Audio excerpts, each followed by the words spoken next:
get new financial goals. As you collect your end-of-year bonus or pay boost, how can you make the most of these financial windfalls?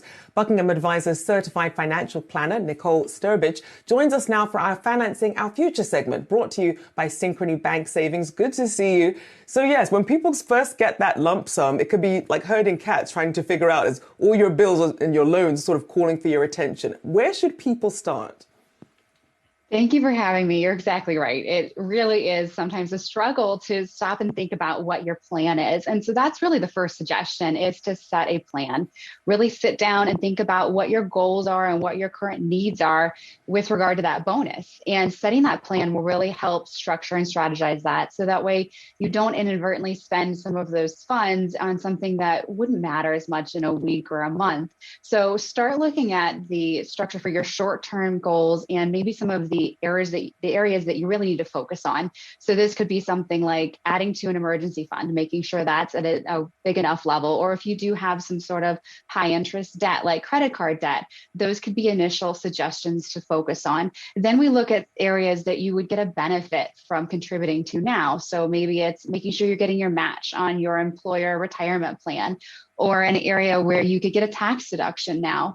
Then we could look a little farther out and say, there are areas, there's a longer term goal that you could get a benefit from having compound growth in the future. Really starting there as a structure is important. Then looking at the future and saying, where do we really need to focus, and having all of those ducks in a row before you actually start employing those funds. So in terms of perhaps the share of the money then, how should you really apportion it out when you're trying to sort of do things like build the emergency fund and trying to pay off some of these higher interest loans? I think that's a great question, because once we've laid out that plan and you kind of identify all of those big pieces, it can really help structure that. So looking at those short-term pieces first, I think is really important, and making sure we're getting to that area. A lot of people suggest maybe a 3-month goal for your emergency fund and making sure it's at least at that level. I think it really is dependent on your specific situation, your job structure, your income structure, taking that into consideration, and if you need to be a little bit higher than that 3 months, but starting there and then identifying where those other goals would be and appropriating that. So if we can, by any chance, balance the approach there, I think that's the most helpful. And balancing, addressing those short-term goals while also sticking something away for the future is really important.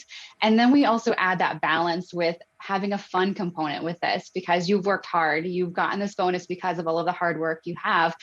Balance is important in life as it is in finances. And so if you can kind of put a reasonable amount towards something that would be more of a fun expense, I think that's important. And it also helps us from maybe letting that get out of control too much and spending more than you would initially plan to on that fun expense, by if you just set that aside and go ahead and do something for yourself. I mean, it's tough. Like, after the few years we've had, people are very much in still treat yourself mode. So what are some of the biggest mistakes you see people made when they do come into like an extra bump up in pay or a lump sum of money?